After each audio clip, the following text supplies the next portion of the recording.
ព្រឹត្តិបတ်ព័ត៌មានកម្ពស់ទឹកសម្រាប់ថ្ងៃទី19ខែឧសភាឆ្នាំ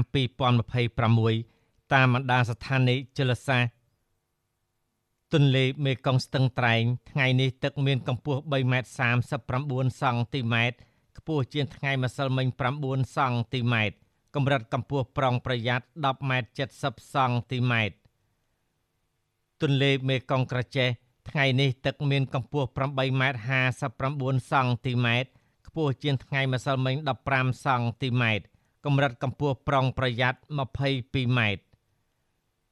ទន្លេមេគង្គកំពង់ចាមថ្ងៃនេះទឹកមានកម្ពស់3.40 សង់ទីម៉ែត្រខ្ពស់ជាងថ្ងៃម្សិលមិញ10សង់ទីម៉ែត្រកម្រិតកម្ពស់ប្រុងប្រយ័ត្ន15.20 សង់ទីម៉ែត្រទន្លេបាសាក់ចតុមុខថ្ងៃនេះទឹកមានកម្ពស់2.10 សង់ទីម៉ែត្រខ្ពស់ជាងថ្ងៃម្សិលមិញ13សង់ទីម៉ែត្រកម្រិតកម្ពស់ប្រុងប្រយ័ត្ន10.50 សង់ទីម៉ែត្រទន្លេមេគង្គអ្នកលឿងថ្ងៃនេះទឹកមានកម្ពស់1.24 សង់ទីម៉ែត្រទាបជាងថ្ងៃម្សិលមិញ18សង់ទីម៉ែត្រកម្រិតកម្ពស់ប្រុងប្រយ័ត្ន7.50 សង់ទីម៉ែត្រទន្លេបាសាក់កោះខែលថ្ងៃនេះទឹកមានកម្ពស់1.99 សង់ទីម៉ែត្រខ្ពស់ជាងថ្ងៃម្សិលមិញ3សង់ទីម៉ែត្រកម្រិតកម្ពស់ប្រុងប្រយ័ត្ន7.90 សង់ទីម៉ែត្រ